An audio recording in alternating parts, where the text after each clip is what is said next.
Greetings dear friends, Dragon here once again. If it's your first time finding the channel, then do please consider clicking the red button and subscribing if you like what I do. Okay, it is Eastern Heroes time, the first Eastern Heroes magazine of 2023. And this is the next Bruce Lee special. I think this is volume 6 in the specials if you're keeping count. And this one originally available as a hardback, but now re-released as a softback, but very limited quantities. I think there was only 80 produced and only available through the Eastern Heroes website. So I'll leave a link down below for anyone interested in picking up the magazine. But without any further rambling, let's jump in. So we get Bruce on the cover from his period photo shoot. And there's a few kind of little wee included extras. And we get a big poster from that shoot along with some repro photos when Bruce went in and did his period shoot at Shaw Brothers. Very, very cool. And then into the magazine itself. So first up we get Michael Nisbet giving us a Bruce Lee column. So collecting Bruce Lee in the 1980s by Michael Nisbet, and kind of speaks about his own experience of coming into collecting back at the time when it was a whole lot trickier to kind of find these things than it is today. You had to kind of hunt pretty deep. So Michael takes us through his kind of first little dive into Bruce Lee collecting, along with some great examples of some of the books and magazines that he's picked up over the years. Very cool. A whole bunch of the old UK VHS tapes I remember from my video rental days. Then we move into Mike Kelly's graphic novel based around Enter the Dragon, and he kind of gives us some examples of the art that he's created for that. Essentially our first little section at Shaolin of Bruce fighting Sammo. Very, very cool. And then we get The Way of the Dragon, The Writing on the Wall by Christopher Evans.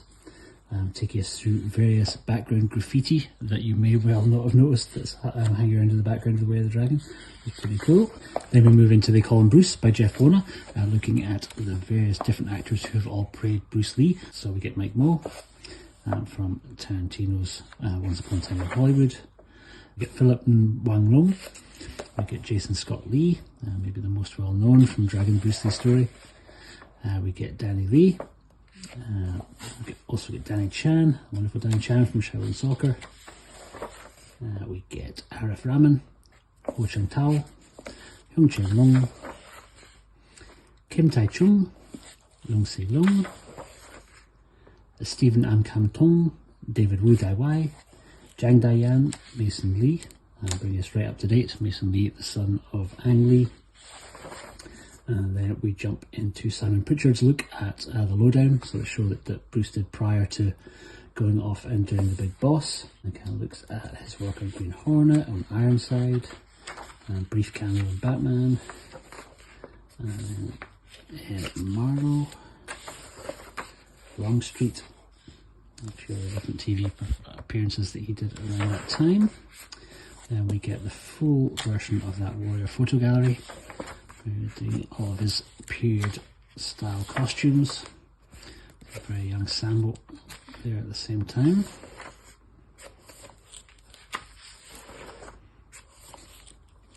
Very cool. What could have been if Bruce had ended up over at Shaw's. That's the one that I've seen before. The weapons one's less common. Then we get Rick himself taking a wee look at the Game of Death Redux 2.0 big screen that he recently attended in New York. Talking about how that experience was, along with some great stills from Game of Death. Then we get Bruce Lee, The Austrian Connection by Peter Graessler. And he is talking about essentially kind of Bruce's impact into Austria, and some kind of great examples of press ads that ran over there when various projects and films came out. Extremely cool. I've never seen most of this stuff before. It's kind of quite a treat. Then there is me. This was an article I originally actually did for the Game of Death special, but just didn't quite make it into the cut for that magazine. I think I was probably a bit late that month, but I did a dive into the various different times that the kind of classic yellow jumpsuit had been used over the years. So kind of going through some Bruceploitation and then other references in kind of popular culture. So looking at Kill Bill, looking at a few other Bruceploitation movies, Into the Game of Death, It's a little appearance in Shaolin Soccer, in High Risk, the Long Jing movie, and then a few honourable mentions, some different kind of wee appearances from computer games, Sleeping Dogs, and from SpongeBob SquarePants, anywhere else that I could think of. So that was me for that issue. Then Rick gives us a little dive into the reasons behind Bruce's untimely death. Was Bruce's death contributed by hyponatremia? So was there potentially any cannabis in his bloodstream? Along with some great letters I've never seen before. I'm speaking about the kind of autopsy, really, from the original kind of Hong Kong police statement after the autopsy. It's pretty fascinating to go through. Then Jason McNeil is taking a little look at Bob Wall and jumping into a little bit of Bob's history and his own career, his various appearances in Bruce's movies, along with a great Japanese poster for Enter the Dragon, and a Bob Wall photo gallery. You can look at a little sequence in Enter the Dragon there.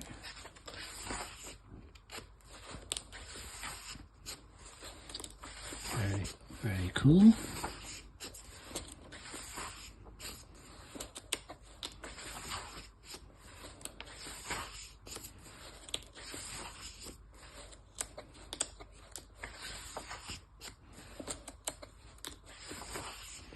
Then Alan, my good buddy Alan Duncan, gives us Bruce Lies, the exploitation of an icon, looking at basically what you might draw from the posters of various Bruceploitation movies. So how much you would essentially, was the poster trying to trick you? Were they trying to pretend that it is Bruce Lee, which in many cases they were.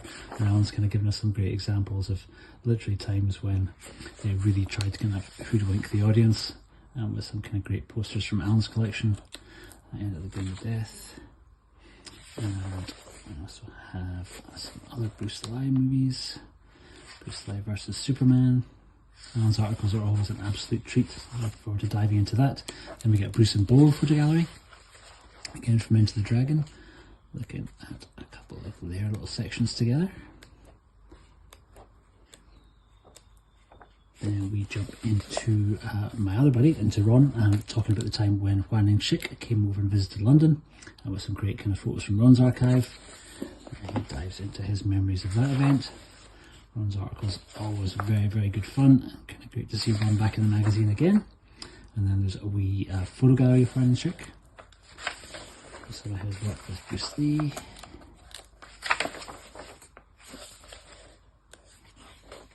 Very, very cool. And then John Negron gives us another great glimpse into his memorabilia and his wonderful collection. So he kind of goes through, gives us some more pieces that we have not seen in print before. A whole bunch of different magazines. A very early Eastern Heroes magazine. It might actually be one of the first compilation issues. And then a few other books. Different Japanese flyers, including some weird ones branded with shell scope, which is a bit strange. I'd love to know what these ones were for. Just the magazine cover, or if it was a proposed project. And a couple of Shaw's ones in there. And then a nice little illustration. And our balloon covers. Our first Bruce Lee special. And then that is it. That is special number 6. And on the back, letting you know that there's a Yuen Biao special coming very soon, a Scott Adkins special, and that is it. That's Bruce Lee Special Volume 6. If you're really enjoying the channel and what I do here, then do please consider taking a look at the Patreon page. It's been up and running for a little while. 3 different tiers on offer, loads of different exclusives available there, from kind of audio commentaries to exclusive videos, to some other content that you won't see over here. And do please take a look at the link down below if that sounds like something you'd like to check out. I've been the Fanatical Dragon. Thank you very, very much for watching this, and I'll see you on the next one. Take care.